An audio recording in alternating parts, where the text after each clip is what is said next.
property investment gurus, financial advisors, stocks or forex investment gurus had been overusing and abusing the term financial freedom and passive income. Well, guess what? I'm going to tell you today why financial freedom is a fantasy and passive income is bullshit. You see, the truth will set you free, but first it will piss you off. Now, financial freedom is an illusion because even if you think you are financially free today, you might not be free 2 months or 2 years from now. If your financial freedom is primarily tied to something you cannot absolutely control and that something has no certainty of working in your favor, then your freedom may not last forever. For example, you cannot control stock prices, you cannot control your real estate property value or rental market rate, you cannot control inflation. Basically, you will not be able to control the supply and demand in these areas, which will determine the price of your assets. And that assets are mostly tied to most people's idea of financial freedom or passive income. Now, financial freedom is not permanent as what people thought. So then you ask, CF, if this is an illusion, what should I aim for? You should aim for financial confidence. Let me repeat that. Financial confidence. Now, it's an entirely different animal altogether because financial confidence is your skill and ability to make you money anytime and anywhere you want by delivering value to the marketplace. The second myth I want to debunk today is passive income. Now, just like financial freedom, this term has been misused in every situation you can imagine, like MLM, property investing, forex trading, and insurance agency recruitment. You see, just because your income is passive now, it doesn't mean it is everlasting. Most people think it's easy, it's effortless, and it's quick to create passive income. Now, people told me, I've read Rich Dad, Poor Dad by Robert Kiyosaki 3 months ago, but how come I'm still not financially free now or getting any passive income? Or people told me I learned from the best investing guru in the country, and how come my rental property still does not give me enough passive income yet to be financially free today? My friend, it is the wrong expectation that you have. Most people just try for 30 days or even 1 year and it's not working as what they expect and they say, I fail. No, you haven't failed. It's just how it's supposed to be. It takes time, it takes a lot of learning because these are the things that's not taught in school. Now, this issue becomes a problem when you don't have a high income skill. Now, see how this all ties together? It takes a lot of work, time and energy and effort, not to mention try and error, to get even one stream of passive income. It does not happen overnight as most people thought, and certainly not as easy as most people thought. You got to be really, really good in your high income skill first before even talking about passive income. Now, talking about passive income, why do you think it is 100 times easier to create active income rather than passive income? First level question, why creating passive income is hard? Why? Because we are not taught about that in school. Agree? Then let me ask you the second level question. Is there any subject called Passive Income 101 in school? If there is, I would have taken it, but nope.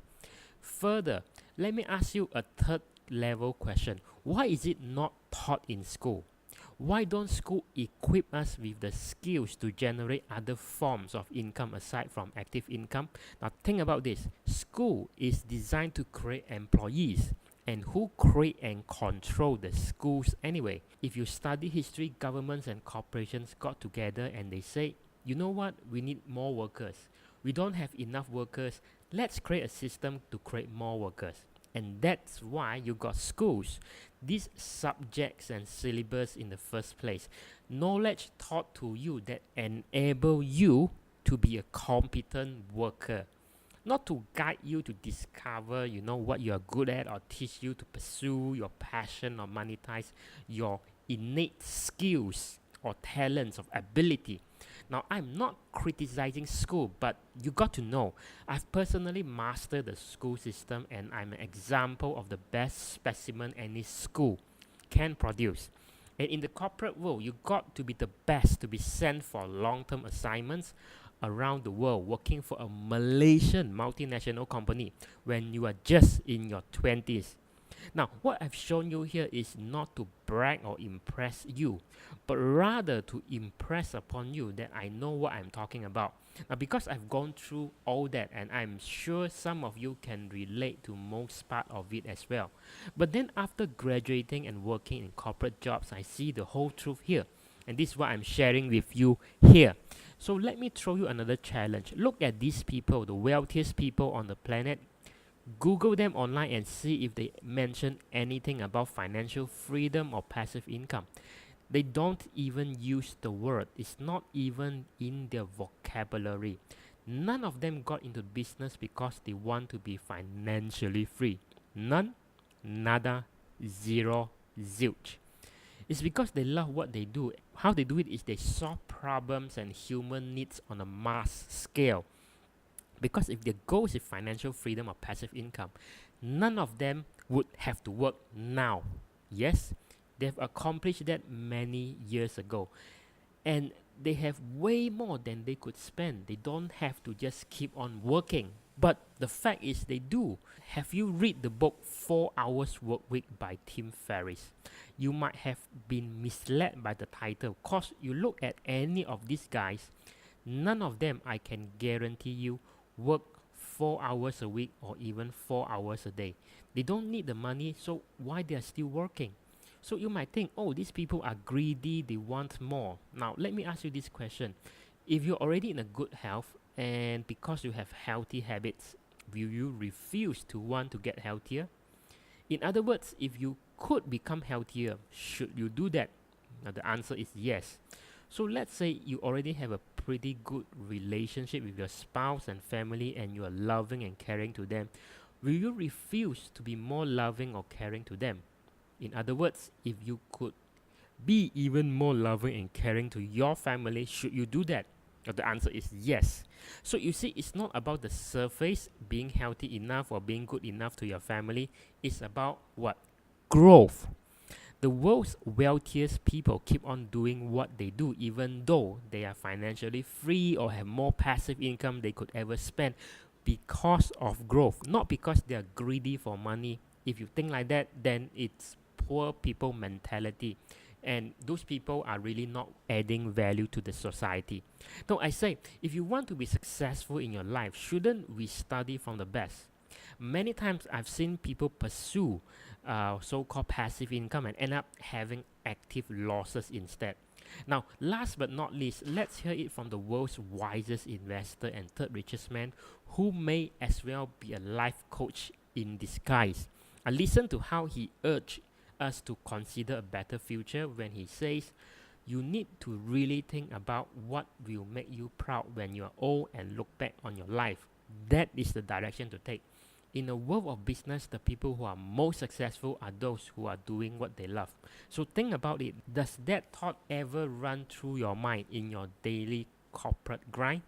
Now, to wrap up this episode, if you truly understand the message, passive income is a great revenue source that is earned from persistent, ongoing practice and growth mindset, eventually leading to the path of financial confidence.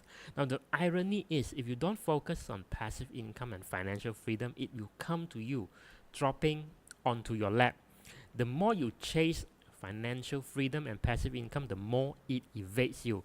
So it's not the end goal we should all pursue, but rather a byproduct of using the full potential of your high income skill, deliver value to the marketplace, loving what you do, and build financial confidence at the same time. Some people get it earlier, some later, but no matter what your age is, even in retirement, it's not too late to start now.